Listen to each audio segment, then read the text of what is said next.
Right. We're back, Candace! We've got a lot to tell you. Ah, welcome back. Sounds like Oh, Dia's here You bet. So... Reasonably. We haven't seen it. Huh. Did you find out in... I see. The resurrection of King Deshret? First I've heard of it. Far as I know, the kind of incense you just mentioned is only popular beyond the wall. Scholars are fond of it, not to mention making incense. It seems someone from beyond the wall must have been supporting this. Makes sense. So what should we do then? Do we go back to the academia and search for leads there? If it was any other day, that would be your next logical step. But today, you've got me on your team, so you get an extra tip. Didn't you say that the villager got his news from the tavern? Well, I also like to drink at the tavern, so I know a thing or two about these radicals he mentioned. If Paimon remembers correctly, the leader of the radicals is some guy called Delavar. Ah, yeah. Delavar, the scar-riddled bandit, Engur, the wide-eyed butcher, and Jabari, the duck-tailed bearded crook. The whole lot of them are known around these parts.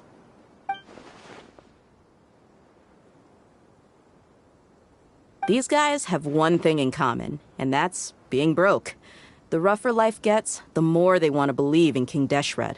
Way they see it, King Deshret's resurrection is their only chance at overthrowing the academia. Throwing all of Sumaru into chaos is the only way to change the way of life here in the desert. Anyway, that's my guess why they've chosen to become radicals. Tia! You're amazing! You really know this place inside and out!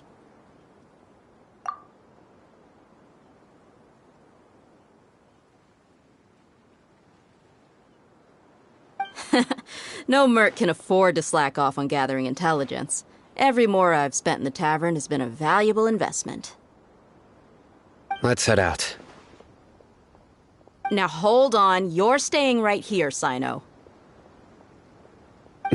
Why? Aru Village is not a big place. Outsiders stand out here like a sore thumb. I'd bet word about you has already gotten out. The desert is unforgiving, so the way of life here is also a lot tougher than on the outside of the wall. You survive on making connections out here. Compared to you, mercs like me are just third-rate amateurs. I've got no actual fighting skills to speak of. But that also makes it a whole lot easier for me to gain the locals' trust.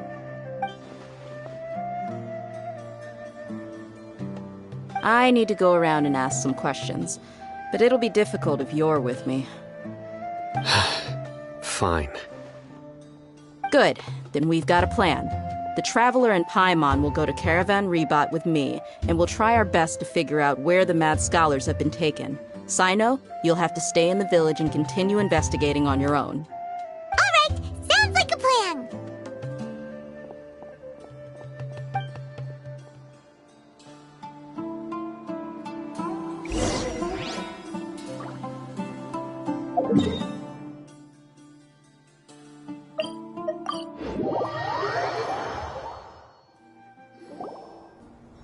Well, here we are again. Sounds like you're starting to get familiar with the area. Paimon's amazed every time we see the wall of Samiel. How can a wall this tall even exist? It's almost unreal. I know what you mean. I had the same question every time I walked this way when I was a kid. Also, why is this high wall here? And can a wall really block sandstorms? It was only after I grew up that I realized the wall of Samiel isn't just there to keep out the sandstorms. It serves a more important purpose, keeping out people like us. Sumaru is run by wise and mighty sages. To them, us desert dwellers are nothing but tools that can be used and discarded at their whim.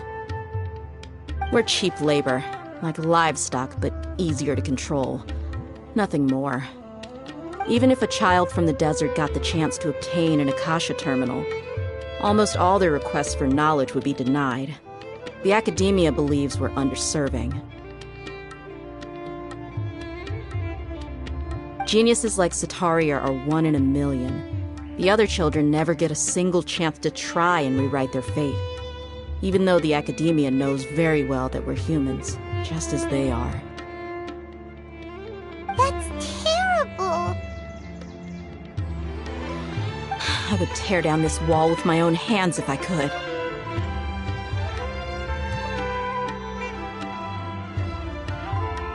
Hey, Dia. You're not thinking about doing anything scary, are you? No, not at all. This place just gets me thinking, that's all. Besides, we're here to procure information, aren't we? Yep, we gotta catch those. Shh. Caravan Rebot is crawling with people, so be careful what you say. We don't want anyone to find out what we're here for. Our mission started the moment we arrived here. Let's go check out the tavern. Maybe we'll find someone I know.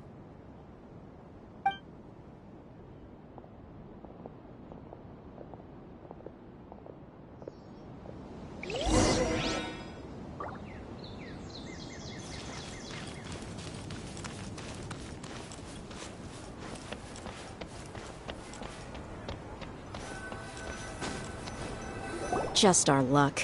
None of them are here today. You mean, you don't see anyone you know? Dia, is that you? What a coincidence. You here for a drink too? Zaki. Finally, a friendly face. Oh, and who do you have with you here? Guests from another land?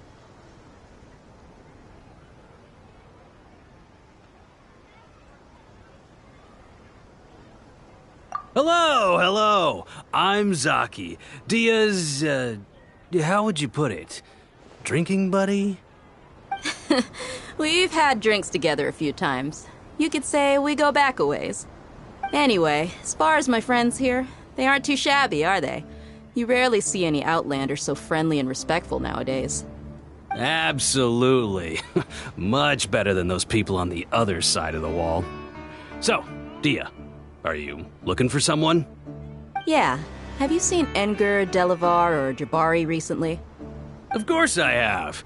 Matter of fact, we were all here drinking together just a few days ago. I've got a spice trading deal from another nation.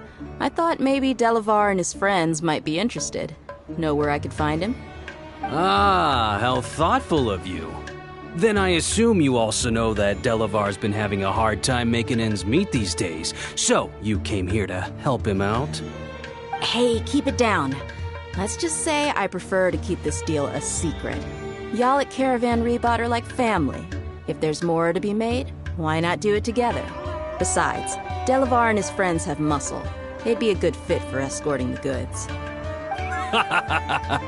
Yes, how considerate of you. Delavar's my friend too, so of course I can take you to him. Come with me.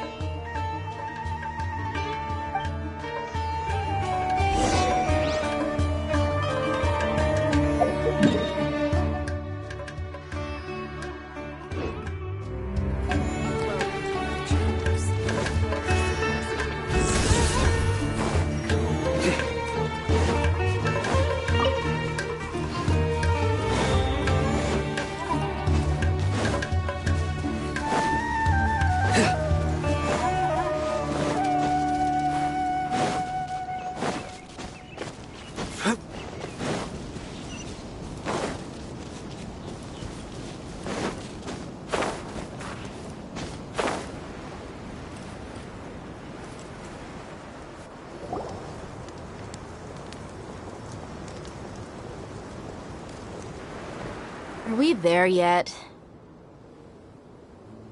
Yep, this is the place. This place is practically deserted. What are they doing in a place like this?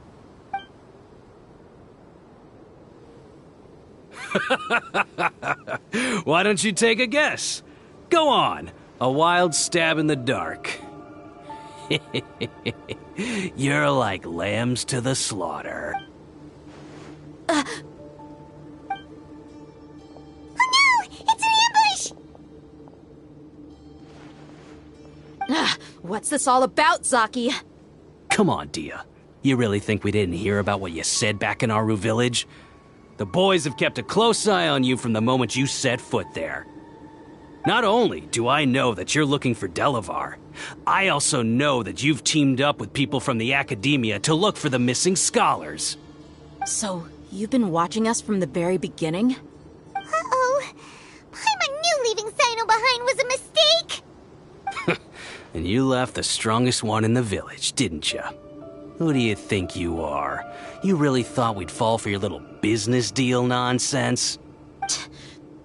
So you and Delavar have been partners all along. Dia, I guess it's only natural for a traveling mercenary like you to be out of the loop. Those of us who hang around the tavern have stronger bonds than you think. But you got one thing right. We're all looking forward to an uprising in Sumaru. There's nothing more we'd like to see than the desert folk overthrowing the Academia. If that's the case, then I'm sure Delavar wouldn't miss a second of it. I'll be honest with you. If it weren't for what you said in the village, your little monologue about the Wall of Samiel would have convinced me that you're one of us.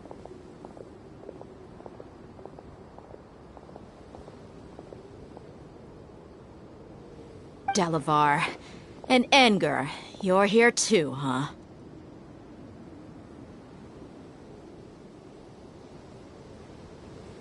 Long time no see, Miss Mercenary. You should have known the traitors are what us followers of King Deshret despise the most.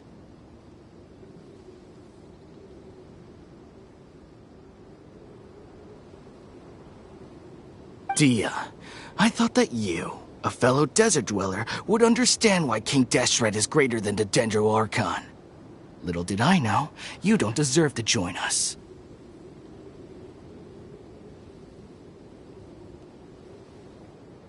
Yeah, gee, what a missed opportunity.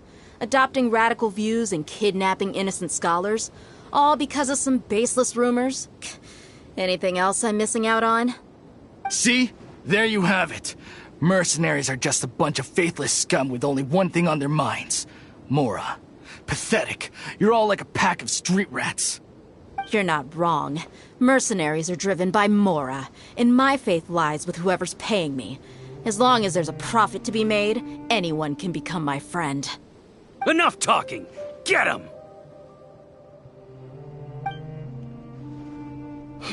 Just as I expected. Let's teach him a lesson, traveler. Following To the wind.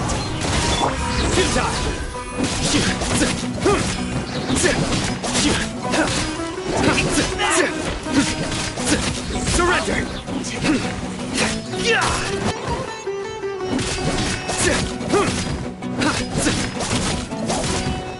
Nowhere to run! Impossible! How could you? So, what do you think about your meticulous network now, Zaki? How did you say it? It's only natural for a traveling mercenary like me to be out of the loop. I'm guessing your informant told you that I'm just an incompetent merc with no real fighting skills, correct? I mean, that is what I said after all. And of course you would believe everything he reported. The only thing you know about me is that I'm a mercenary, but you've never seen me in action. Even though you heard we went to handle monsters together, you believed that Candace was the only one doing all the real fighting. That so-called Flame Mane is just a fraud. She admitted it herself. She just uses her connections to gain the trust of others. That's what you thought, right? Ugh. You lied in the village because you figured that we'd have people watching you. And you were stupid enough to fall for it. I figured as much the first time we drank together. You all thought you were so smart. Pathetic. Okay, that should be all of them. Whoa! So you've been planning this since we were in Aru Village? No task can be done without preparation. I just happened to notice a couple suspicious-looking people while you were out investigating. Oh, but instead of catching them right away, you let them report back. Those two who were snooping around were just a couple small fries. If we want to get the real catch, we have to be patient and give it some time. You mean the funny name she mentioned back in Uncle Ampu's house? The wide-eyed butcher, scar-riddled bandit, Paimon can't remember them all. That's just a bunch of drunk talk. Edgar and Delavar like to talk themselves up when they're drinking. Edgar, the wide-eyed butcher, and Delavar, the scar-riddled bandit, are the nicknames they came up with for themselves. Alcohol has a way of making people share what they really think. So Edgar and Delavar are always rambling in the tavern about how King Deshret is a superior deity. What about Zaki? He's just a numbskull who fell right into our trap. Zaki was probably the best hidden of them all. My initial plan was to find Delavar first, and then try to track him down. That's what you wanted to ask when we were at Uncle Anpu's house, right? Jabari is one of the villagers you talked to. You know, the one who wanted to treat Isak and his grandpa to some food. Wait, so he's a radical too? No, he isn't. I just needed to tack on a random villager name to make the eavesdropper think that I was making some wild guesses based on my impressions. Wow, what a genius idea! Well, that's an expert mercenary for you. Ah, you're too kind. It was straight from the usual playbook, if I'm honest. So, that thing you were saying before, is it really true? About what? About how mercenaries only care about Mora, and that anyone's a friend as long as there's a profit. Does that bother you? What makes you so sure? Dia, do you dislike the Dendro Archon like the other desert folk? You two are pretty sharp. No, I don't have anything against the Dendro Archon. I've heard a lot of nice things about the Lesser Lord from Dunyarzad. I can understand her devotion and gratitude. Dunyarzad's just an ordinary person. There's no way a god would be so involved in the lives of everyday people, unless they were truly compassionate. I've begun to realize that the sages are behind everything that's happened recently. The radicals' blind belief in King Deshret, making the Dendro Archon out to be an enemy. It's all the academia's trickery. But I see through it all. And unlike them, I can never be hostile towards anyone who's never done anything wrong. Dia. Anyway, looks like we're done with business here. Traveler, lend me a hand. Let's tie him up and bring him to the village.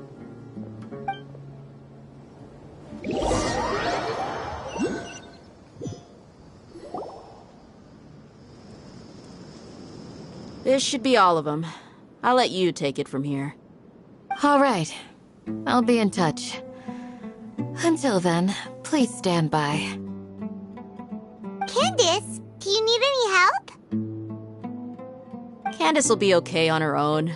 I trust her, so you can too. She's been guarding Aru village for quite some time now. If anyone is qualified to question the offenders, it's her. While I'm questioning them, why don't you pass some time by exploring the area? I'll meet you back here tomorrow morning, Traveler. As for these idiots, let's just hope they live to see another day.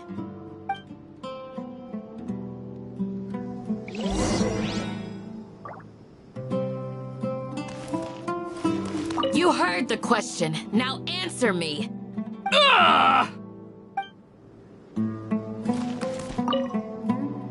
Candace is an expert at dealing with people like this. All we have to do is wait for her word.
Wind strike!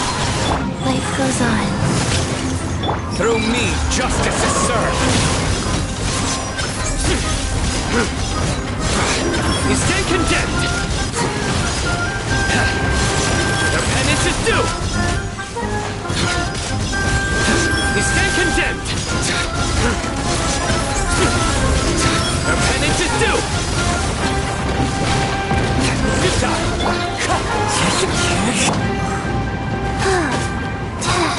Go. Flicker. The process of elimination. Wind strike! Surrender.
Your sins weigh upon your soul.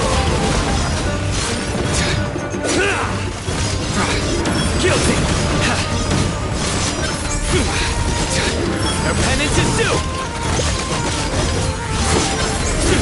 Guilty.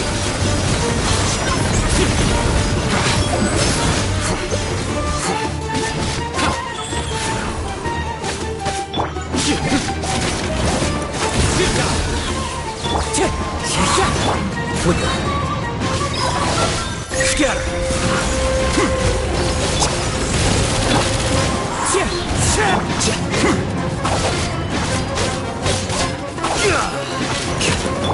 Nowhere to run.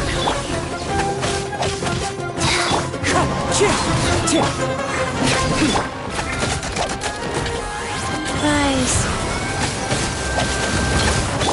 Surrender. Wind strike!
Faster? Okay, faster.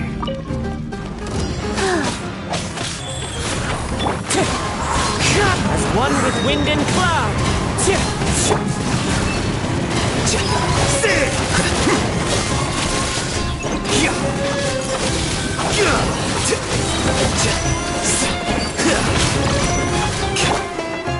Wind strike! Judgment is upon you. You stand condemned. Guilty.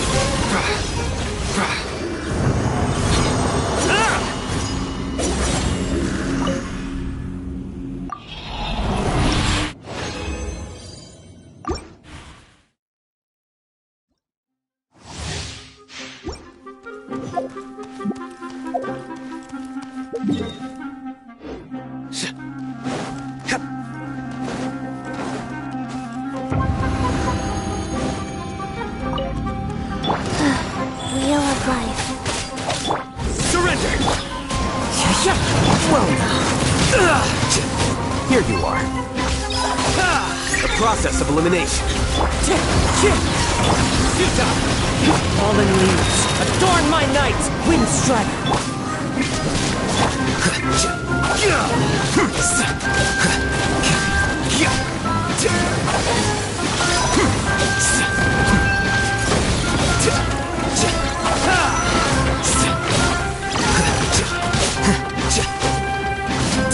Rise.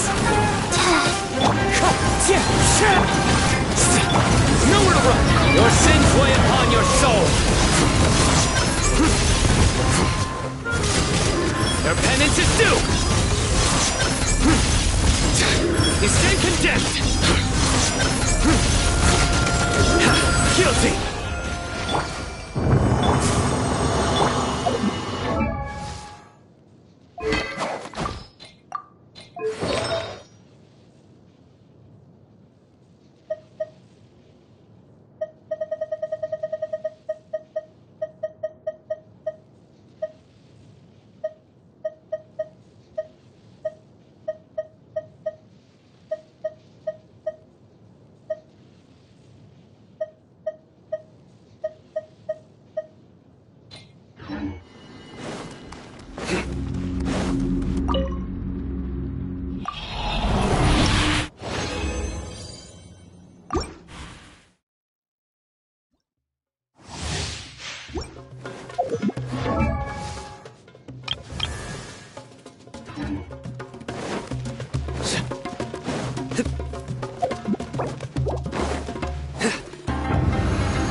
Opening box of Adeptitrix. As one with wind and cloud. The wind knows me. Nowhere to run! Judgment is upon you.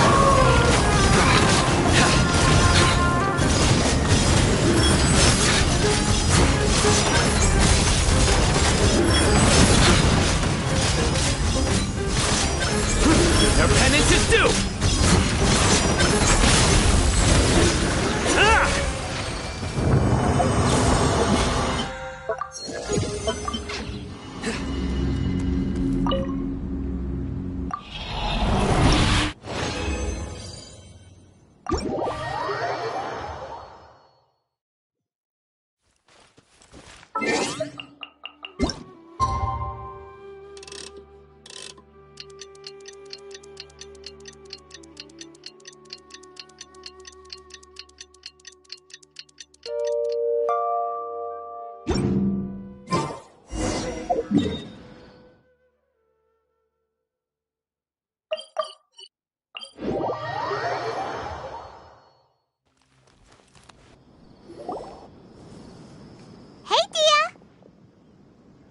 Right on time. We'll know any moment now. Paimon's been wondering. You seem to know Candace pretty well. Have you been friends for a long time? We've known each other for some time now. She's a pretty interesting person. Even though she's an extremely strong warrior, she never misuses her powers against others. Oh, Paimon knows what you mean. Like a lot of martial artists say, never take the fight outside the ring. Yep, I guess you can put it that way. It takes strong convictions to be as dedicated as she is, and shoulder that kind of responsibility. Us mercs, on the other hand, we pretty much live from one day to the next. Well, Paimon thinks you're great too. Really? Thanks for that.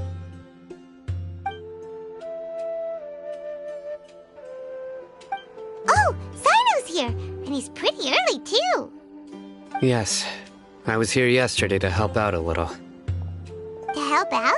By doing what? Sharing some interrogation techniques. Oh, you mean you taught Candace some more persuasive methods? Right. Come on in, everyone. Come on, let's go inside.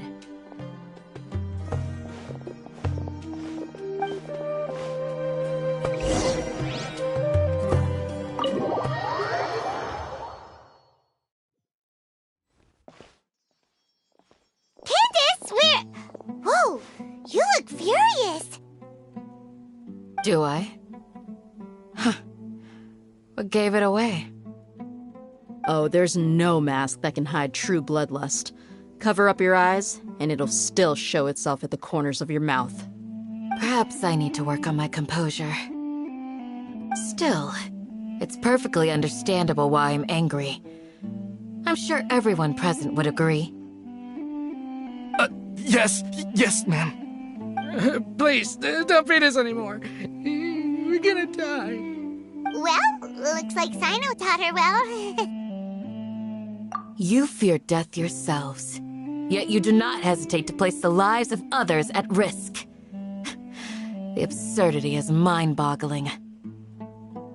The ones you call mad scholars are known to us as the Village Keepers.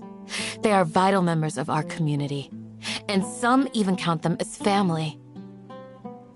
You come here to my village, and you treat my people as nothing more than stepping stones towards your goal. Tell me, what would you do to you in my position? Mercy! Please have mercy! You've made your bed. We may both be desert dwellers, but there's one thing that I understand better than you. The resurrection of King Deshret will only result in war, and war serves no one. The people of Aru Village care little about which god is in power. Life may be tough and tiring, but we wish to preserve our way of life. A war would only cause us to lose all that we have, and that is not a responsibility that you can afford to shoulder. We understand. We're sorry! I'll tell you everything I know, please. Just let us go. I'm listening. You might not believe this, but it wasn't us who came up with this idea. Someone was spreading rumors in the tavern. That's how we ended up hearing about King Deshret's resurrection. Some mystery man told us that mad scholars will make the perfect sacrifice to usher in King Deshret's resurrection. They give their lives, and we can get anything we wish for. They're called Village Keepers. Slip up again, and you'll regret it. Yes, sorry. It was all that mystery man's doing. He told us to spread the word about King Deshret's resurrection, and talked us into helping him. In return, he said he'll help facilitate the resurrection process. I'm not sure. That's one. Huh? One what? Strike. You get a total of 3. Then, you die by my hand. Wait, I'm telling the truth. We don't know anything. It was all him. 2. He got us to lure them out of their houses in the night with some kind of incense. We take them to a junction outside the village. Then the mystery guy takes them from there. You gotta believe me, please. I'm telling the truth, I swear. Just ask them if you don't believe me. That was indeed the truth. Traveler, go on.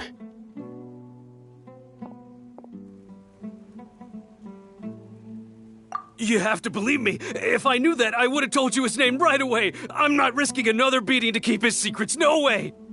That guy, he wears a cloak, and he's always careful to cover his face.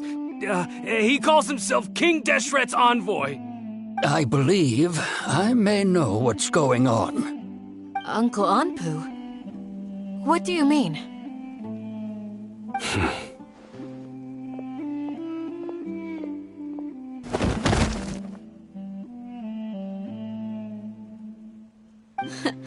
Smooth. Okay, speak. If my suspicions are correct, this mystery man they speak of could be from the Academia. Some time ago, people from the Academia attempted to take the village keepers away. I refused, insisting that they are part of our community. It strikes me now that this secretive character shares the same goal they had. Which means it's highly likely that the Academia was purposely spreading a false rumor to trick the radicals into delivering the village keepers right into their hands. They were the ones who brought them here to begin with. Now they're trying to take them back? We aren't gonna let that happen. Not the Academia again.